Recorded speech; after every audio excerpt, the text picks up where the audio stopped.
Thank you for joining the HC Wainwright Global Life Sciences Conference.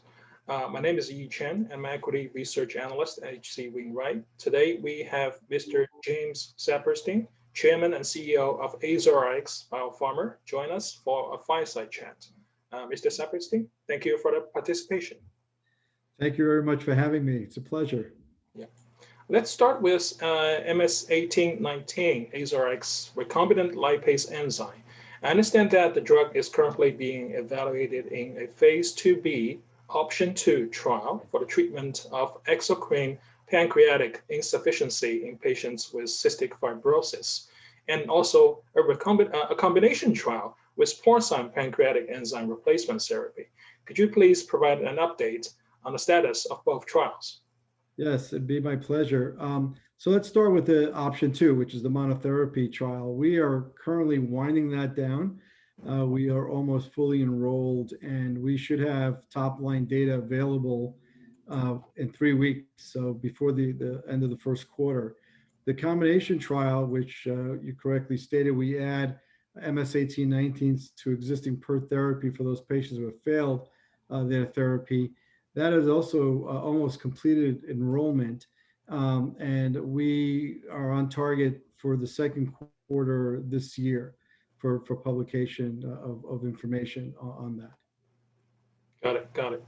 I understand that the option 2 trial is evaluating both the enteric capsule and also the immediate release capsule of MS1819. Do immediate release capsule also have the same doses as enteric capsules at 2.2 and 4.4 grams? They do. So they're both at 2.2 and 4.4, but I should say that the intermediate immediate release capsule will also have a 6 gram dose as well. And we don't have that in the enteric coated. So we are taking the opportunity to look at a full complement of dosing. How would the capsule type influence the primary endpoint readout in coefficient of fat absorption? That's a great question. We're hopeful that there is some kind of differentiation because we really need to get to a better, or at least an optimized formulation for our phase 3 trial. Right now, we don't have the data that's comparative one versus the other, not available to us yet, but we certainly hope that one of them will bear a better result than the other. Got it. Is the option 2 trial still on track to report data in the first quarter this year? Yes. So we've gone through almost every single patient. We're almost finished enrollment. So we definitely will have top-line data by the end of this month. Got it. And what are your expectations for the readout? And what would be the next step? Well, so my expectations are simply to show that we have an active drug, which I know we do. We showed that in our first option trial. However, we'd like to achieve a strong CFA that's dose related because we only did one dose really in the first option trial. So now we have several doses. So as long as we can show some escalation of the CFA percentage, that would be an optimal result for us. Got it. And assuming MS1819 is able to deliver comparable level of CFA compared to porcine PERT in all patients, how large is the potential market for MS1819 in CF patients? In the CF patients, it's well over $2 billion. It's a very sizable market. The largest seller is Creon, which is made by AbbVie. That's about $1.4 billion. And the next one is Zenpep, which is about $275 million. And then you have a variety of other smaller competitors, but it's a $2 billion plus market. Okay, is it worthwhile for the company to address the chronic pancreatitis patient population? It is and it isn't. I think as we start looking at some outside deals, specifically in Asia where chronic pancreatitis is a bigger problem, it is. We do have some data there. We do have a lot of interest from companies to see if we would license it over. But what we need to continue to do is get our cost of goods down for those markets because they are price sensitive, very price sensitive, those markets. So right now we're probably not in the right price point for chronic pancreatitis. Got it. Earlier this year, Azeroth X in-licensed micronized niclosamide formulations for the treatment of immune checkpoint inhibitor associated colitis, or ICIAC, and also COVID-19 gastrointestinal infections. Could you give us some background information on niclosamide and how your proprietary formulations can resolve ICIAC and COVID-19 GI infections in terms of mechanisms of action? Yes, so niclosamide is a very old product. It was introduced or at least approved in the United States in 1982 as an antiparasitic product. It's not readily used here because we don't suffer from the same parasites that the rest of the world does, but it's got a huge safety background. We were interested in this specifically for the GI tract. First Wave Bio that was doing a series of experiments in prostatitis, but also in colitis. So we were interested in that. And then they showed us some data on COVID, and we looked at the Institute of Pasteur in Korea as they tested a lot of older products to see how it did in terms of antiviral activity. And we saw that niclosamide was at the very top of the list. So there are other companies, specifically in Korea and outside the United States, that are developing niclosamide as an anti-COVID therapy. For us, to answer your question, Yi, we will have the only oral one available. We have a micronized version.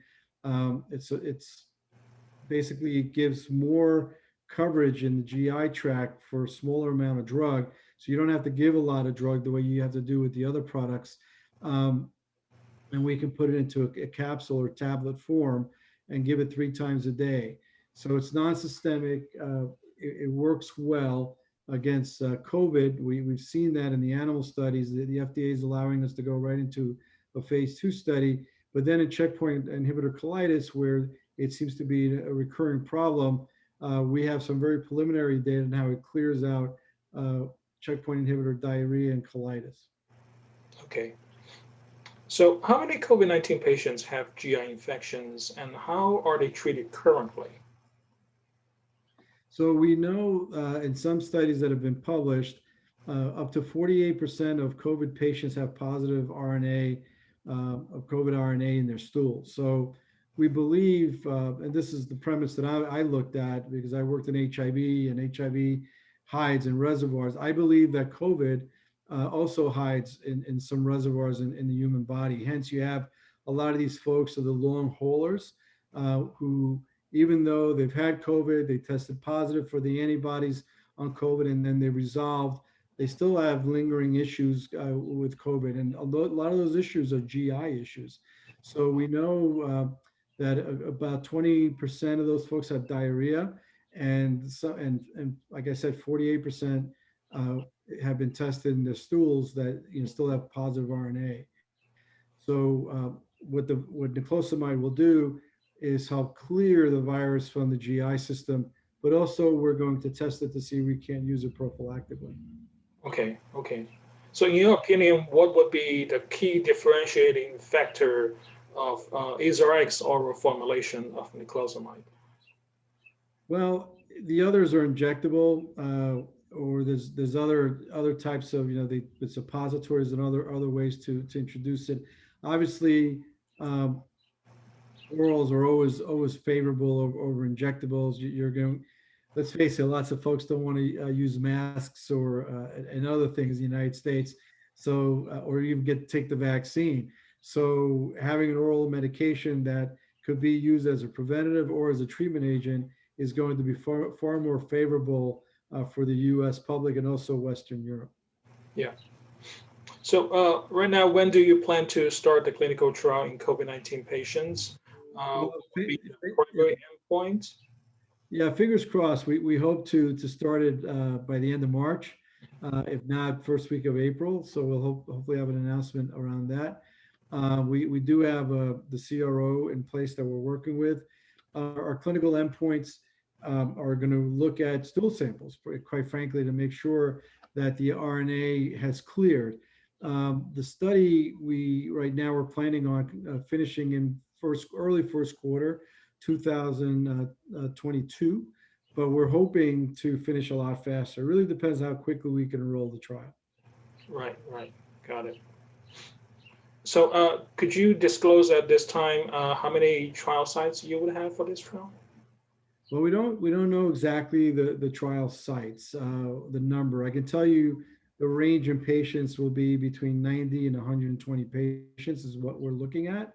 And we'll start with as many trial sites as we can to enroll as many patients. Certainly, as you know, there are some hot spots around the country where COVID is much more rampant. Uh, Florida, where I live, being one of them. And there are plenty of sites available for us here. Got it. And is there a chance for emergency use authorization after a phase 2 trial? Well, that's the goal. I think if we're able to show some interim data to the FDA, because it is a blinded trial, but we might be able to look at pool data and give it to the FDA. And if they start seeing a difference, we imagine they give us authorized emergency use. Got it. Got it. So for ICI-AC, what are the differences between the oral and rectal formulations? Do you plan to advance both formulations into a clinical trial? We do. And the reason being is, first way is the initial study they're doing in pancreatitis is with a rectal formulation. So we have data on that already, and we know it works, and we know it's very well absorbed. So we will probably advance both formulations into the study to see which one gives us best results. We imagine, since they're both micronized, API, that we will have similar results, but we'd like to match both of them. Got it. Got it. And so, when do you plan to start the trial in colitis patients? And what would be the primary endpoint? And when do you plan to report the data from that trial? So we are still hunting for CRO for that. We plan on doing this using the sites at the large cancer centers, because as you know, checkpoint inhibitors are very popular oncology products, and we're trying to engage gastroenterologists that work specifically with oncologists so they can refer the right patients. We hope to get this study started in the second quarter of this year. And we're going to test it specifically against corticosteroids and some other agents that are used to treat ICI associated colitis. The endpoint really is going to be the reduction of diarrhea.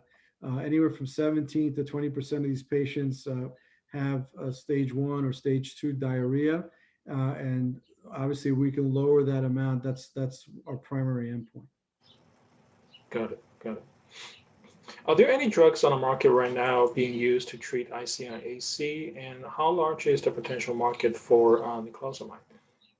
Yeah, in fact, let's talk a little bit about the market and the drugs that are used first. So the market, there's about 250,000 patients that are on ICI inhibitors right now.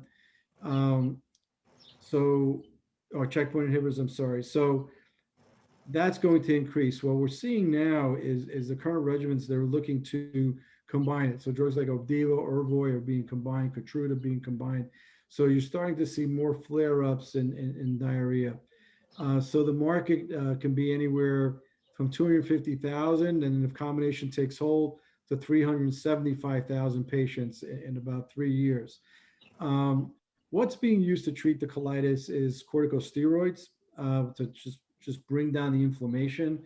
And if that doesn't work, they're actually moving on to immunomodulators, which as you know, could be extremely expensive, several $1,000s a month to use these immunomodulators. So our goal is to work with them to work in grade 1 and grade 2 diarrhea, and prevent them from moving to immunomodulators and prevent them from moving to corticosteroids. Okay, got it. And how does Azeroth X plan to commercialize MS-1819 and niclosamide in the future? And what's the estimated time frame for either drug to enter the market? Well, MS-1819, we don't plan on commercializing it ourselves. We're looking for a partner. We're actually speaking to several agents, strategic partners now. We have 2 in our data room. That's been my focus ever since I joined Azeroth X back in October 2019, is to bring in a partner for MS-1819. And then for the other products for COVID, if it's as big a drug as we think it's going to be, we're probably going to partner that with a large company that has a strong primary care uh, sales and marketing team. And then ICI checkpoint inhibitor, we'll see. That's going to take us a little longer, 2 or 3 years down the line. If we can then specialize, by that time we've had some strategic deals in place, we should have plenty of capital that if I need to put together a commercial team, which is what I've done most of my career, we can go at it on our own. Got it. Got it. Does the company have sufficient capital to advance all clinical programs? At this point, we do. We definitely have enough capital for MS-1819 to get us into phase 3, and we definitely have enough funds to start the COVID trial and complete the COVID trial for niclosamide. The ICI towards the end of the year, we might need more capital. It depends on the size of that study. We still need to negotiate that with the FDA. We certainly have enough funds to start that study, but it depends if the FDA requires a much larger trial. We might need to look towards the end of the year in raising capital. Got it. Will you consider bringing in additional candidates or indications for the pipeline? We are. We do have an option for the rest of the indications for niclosamide of First Wave Bio. That option expires in June, and as soon as possible, we'll be in further discussions with them to round out our portfolio. Got it. Got it. That's very helpful. We are getting to the end of the chat. Do you have any closing remarks for investors? Well, I think our stock has performed fairly well since we acquired the First Wave Bio assets. I think the investors are pretty excited that we have multiple shots on goal. We have a lot of milestones this year. We have one coming up within 3 weeks, and then one right shortly thereafter, and then another one shortly thereafter that. 2021 has already started to be a very exciting year. It's really a rebirth of the company and putting us at a different level. So I appreciate the support, especially by H.C. Wainwright, but also from all our investors. Thank you very much for the opportunity to talk today. Thank you, Mr. Sapirstein, for an informative conversation. We appreciate your time and effort and wish you and your company a productive and successful 2021.